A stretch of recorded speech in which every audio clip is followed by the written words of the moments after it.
Hello guys, welcome to one more video and thank you so much for visiting my channel. In past few weeks I have noticed that I have quite a few new subscribers and I cannot describe how happy that makes me. So for everyone new on my channel, thank you so much for subscribing. I hope you like my videos. My name is Natasha, I'm a polyglot, I'm fluent in 9 languages and here I'm sharing some tips and tricks on language learning. I have to admit as well that during past few weeks I didn't really have inspiration to make new videos. I was analyzing all the videos that I have made till now and I just felt that I don't have anything new to share with you guys. And then yesterday, while I was thinking about making one more video, I remembered that there is one topic I never made a video about and it is very important when it comes to language learning. So when I usually tell to people that I'm a polyglot, their first question is, how did you learn all those languages? Can you share some tips with us? Which is something that I have done many times on my channel. And then second question is always, how do you manage not to forget all those languages? What do you do to keep in touch with them? And then I have realized that I have actually never made a video about how not to forget a language. I have made many of them talking about how to learn it, but I believe that not forgetting it once you learn it is equally as important. So today I want to share a few tips with you guys on how not to forget language that you have learned and what to do when you're not able to speak or to communicate in that language every day. So first of all, I want to tell you that I personally don't believe that it is possible to forget a language that you know. This applies to both native language and all those languages that you manage to learn later in life. I have met many people who claim that they forgot German that they used to learn in school, they forgot English after finishing high school and not being able to practice it anymore. But to be honest, since I know some of those people, I think that they actually never spoke the language well enough, so them forgetting that language just means they never really knew it. Based on my own experience, it's definitely not possible to forget it completely, and I'm saying that because even though I speak 9 languages, I'm able to speak 9 languages. During the last 6 months, maybe even a year, I have to admit that I haven't really used any of them on daily basis in order to communicate with other people. I have made videos in those languages, I am talking to myself in those languages, but I did not communicate in those languages with people.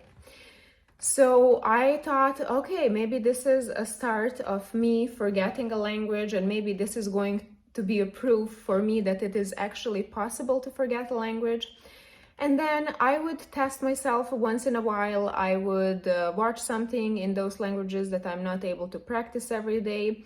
I would try to make sentences, I would try to talk to myself, and I did not forget them. What happens is that once I start to use that language again, I might be a little bit slower than I used to be back in the days when I was able to communicate in those languages every day, but I definitely did not forget them. So if you want a good news for today, I don't think it's possible to actually forget a language. However, it is definitely possible to get a little bit out of shape and to have a feeling that you forgot a language, and I want to give you my tips on how to avoid this situation. The most important tip I want to give you right in the beginning is the fact that learning a language is not a process that ends someday and you don't have to do anything anymore. I am saying this because I have noticed that a lot of people who claim that they, for example, forgot English after they finished high school or university and they didn't use it anymore, those people usually have attitude that is very wrong when it comes to languages. They thought that once you reach certain level in a language or once you pass certain exam in school or once you get a degree in that language, that means that you have done everything, that you have reached the highest level and you don't have to do anything anymore. This is really wrong approach to have when it comes to languages. I would love to compare languages to cooking.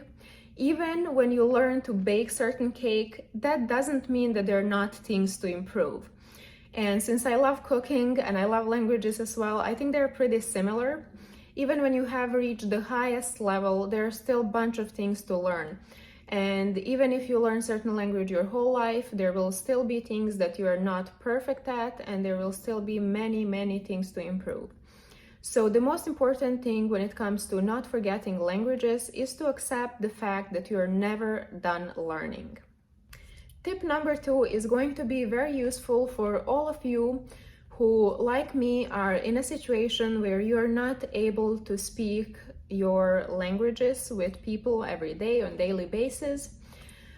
I have to admit that a few years back, when I still used to live in Prague, I would not even have to think about it because I had friends and I knew people from so many different countries, and I would attend events where people from different countries would come and communicate in their languages. So back then I was able to speak every single of these languages I know every week. So at those times I didn't even have to worry about forgetting a language. Unfortunately, now I am in a place where I don't really have people around me who speak those languages. I'm only communicating in English with people here. And of course, I'm using my native language when talking to my family, which for a polyglot is pretty hard to survive. But I have found a way how to keep in touch with those other languages that I know and I'm not able to use right now. That amazing thing is called YouTube, movies, and Netflix. This is something we all love, so I believe that this tip is going to be very useful. The most important thing to remember when doing this is that you have to enjoy this whole process. So don't force yourself to watch movies and TV shows that you don't like just because they're in your target language. Don't force yourself to do anything. Instead, pick movies and TV shows that you would watch anyway in your native language. And instead of native language, just watch them in the language you're learning or you're trying not to forget. I'm saying this because I have read in many places that people who learn languages are recommending other learners to watch children movies when learning a new language because those children movies are pretty simple, vocabulary is simple, there's nothing too complicated, so that is going to help you learn new things and repeat those that you know. But I personally find children movies so boring. I didn't even watch them when I was a kid. So that's something I would definitely not do right now. Instead, I just watch normal movies and TV shows, even when their dialogues are more complicated. But it is helping me not to forget my languages. Another thing I want to say is that I have noticed that in some countries in the world, all movies and all TV shows that you find are usually synchronized in the native language of that country, which I think is one of the biggest enemies to language learning. I know that many people find it way easier to just listen to their native language instead of reading subtitles and listening to the original language. But I feel that, first of all, it destroys movie because it's so weird to see like Vietnamese people speaking fluent English in a movie. It makes no sense. And second of all, I have noticed that people from those countries where movies are usually synchronized are definitely having a huge disadvantage when it comes to language learning. Their language skills are usually on much worse level than people from countries where movies are usually with subtitles. I have to say that back when I was growing up, we never had synchronized movies. We always used to have just subtitles in Serbian, and the movies and TV shows would be in original language. And trust me, I think I have learned Spanish mostly thanks to that.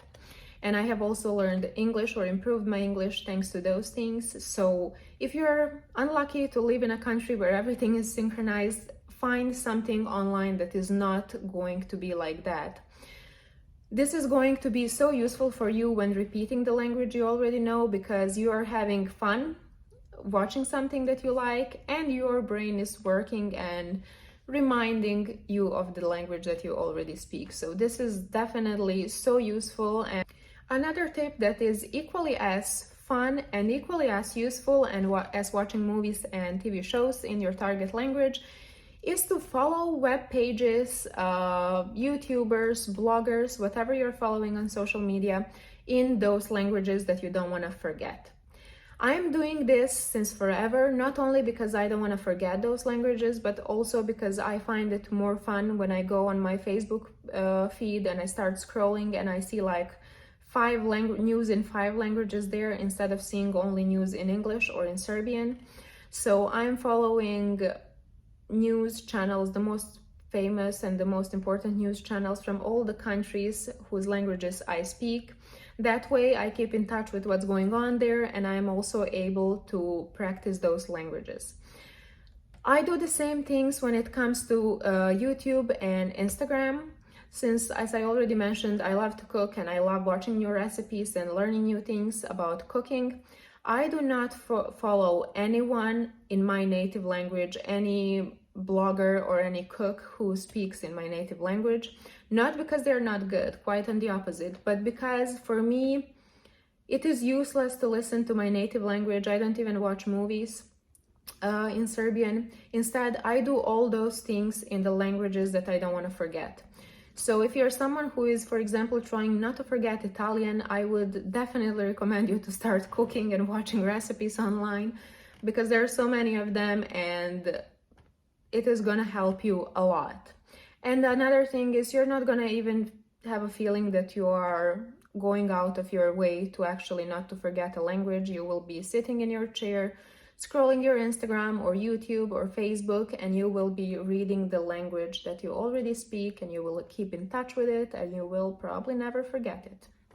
And the last tip I want to share with you guys today on how not to forget languages that you already speak is to make a little schedule and dedicate one day of the week to each of those languages you are trying not to forget.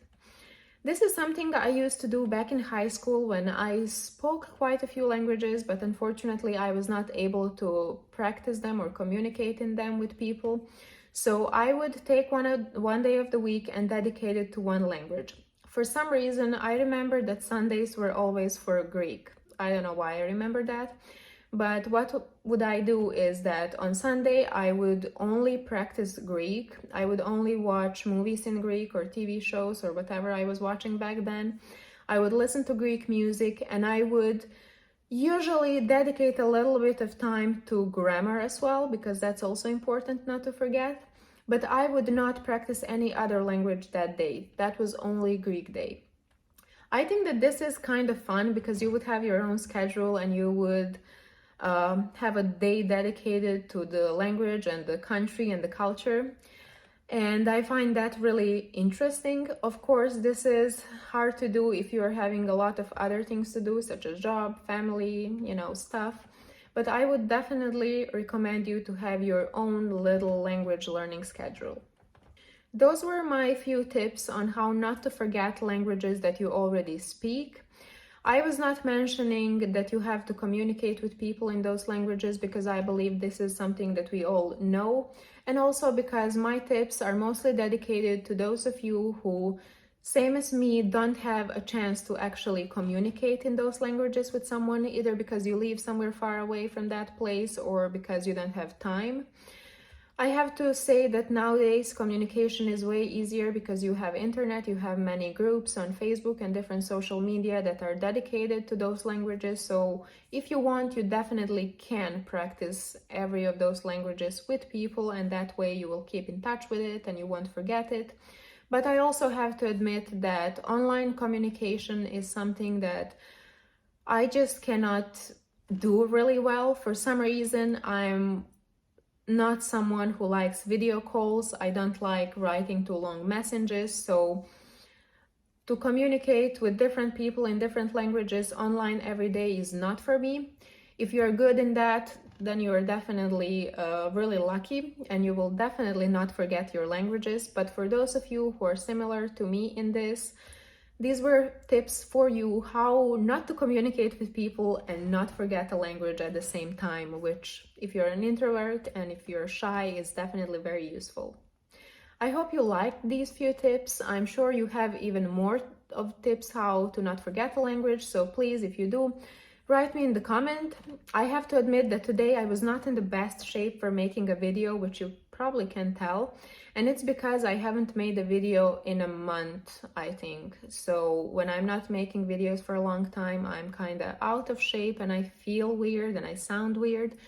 But I'm gonna try to make another video next week, so I hope I'm gonna be in even better shape. Thank you so much for watching and see you soon.